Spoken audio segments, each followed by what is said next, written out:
character moments, as you will, when you write comics as opposed to writing it in animation?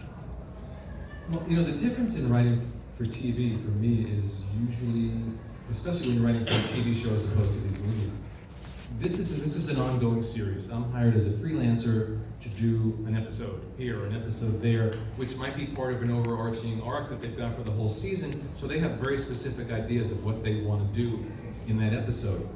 So I'm sort of a hired gun, and they say we want to do this, and hit this beat, that beat, that beat. Now, the trick, so I have to take, in comics, there's a lot of freedom. Even when you're working on, Spider-Man and Batman, I've had so much freedom. I mean, like I always say, when we worked on Kraven's Last Hunt, it wasn't a word or a period that was changed. It was exactly the way I wanted to write it. No one stopped me, no one said boo at anything.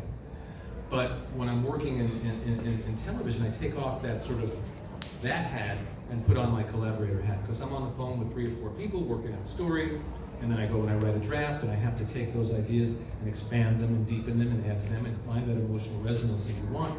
But then you get notes and you have to change it again, and you do another draft and you get notes and you change it again. And what you hope, and most of the time it's true, that the notes are something that will actually make the story better. And every once in a while, the notes aren't, at least what I would think will make the story better, but you do your best to turn that note in a way that you can make the story better.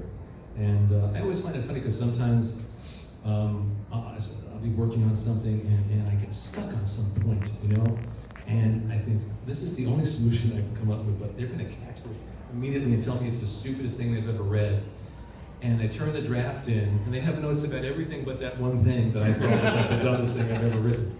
But I enjoy the collaboration, but it is a collaboration, but still, you have to go back and invest yourself in the story and the characters.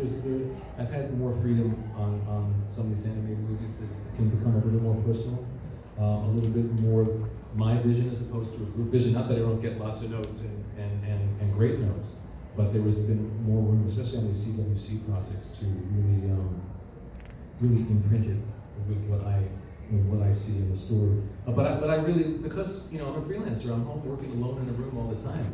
So to get on the phone with a bunch of smart people and talk story for an hour and a half is a great thing, because otherwise I'm just talking to myself. Whereas in comics, there's just the freedom to follow the muse most of the time. And on creator-owned comics, that's it. It's all you. It's all you. But in terms of specifically what you're saying, how do you find the emotion? How do you find this? I don't work that way.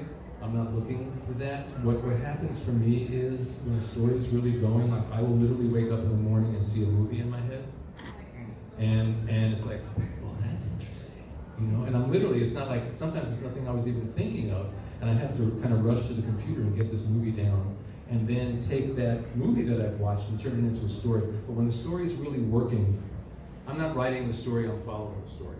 And that the old cliche, the characters come alive and they tell me what to do. It's a cliche because it's true. These people, they're people to me, and they take on 3-dimensional life. And I always say it's like you're riding a horse, and I want to get from here to there. At least I think I do. So I keep trying to make the horse go that way, but the story and the characters keep pulling me that way. And anytime I try to force it that way, I'm going to screw up the story. If I have to follow where the characters and the story want to go, and it may be someplace completely unexpected.